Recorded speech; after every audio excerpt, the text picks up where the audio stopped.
Hi, I'm Bernadette Geyer with PV Magazine at RE Plus 2025. I'm here at the booth of HiTHIUM, and I'm talking with Mr. Neil Bradshaw, who is the Director of Application Engineering for the company. Welcome. I hope the show's going good so far for you. It's going really good. Thank you, Bernadette.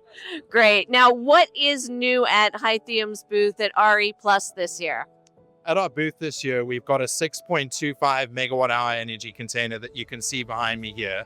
It's built on our 1175 amp hour cell with an ultra long lifespan. Now we're going to manufacture them all over the world. We'll also be manufacturing them here in America at our 10 gigawatt hour per year factory, which has got 100 and plus technical engineers here working in the US. The other thing that we're bringing is the sodium cells. The sodium cells are ultra long lasting, about 20,000 cycles. In fact, at the 4,000 cycle mark that we've tested, it's 94.2% state of health. So it's about double the lifespan of a normal LFP product. And it's really going to help with AI data centers in the future. Great. That brings me to my second question, which is, can you describe how this product is specifically set for the AI data center market segment? The AI data center market segment requires both long duration energy storage and ultra fast short duration energy storage. The long duration energy storage is going to solve the fact that we don't have enough power in America today to provide the energy so we can train these models.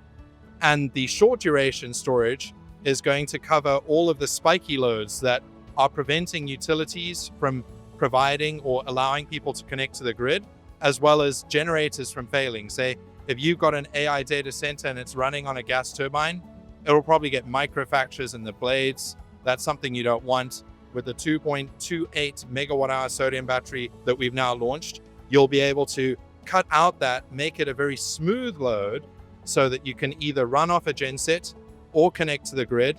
And for the long duration battery, which is actually exciting, we've got an 8-hour battery now that is tuned to make the auxiliary consumption as minimum as possible. So you can have these really massive sites and it'll bring down costs. Now, how is HiTHIUM addressing concerns about the safety of large-scale battery energy storage systems? According to the UL 9540A, most recent draft that was voted on a few days ago, we have run the test with all the doors open.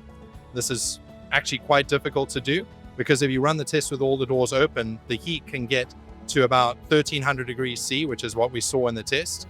And we had the containers next to each other, 15 centimeter gap, that's something like 6 inches, back to back, side to side with a 3.5 meter gap across the aisle, and the fire didn't spread to any of the other batteries in the site.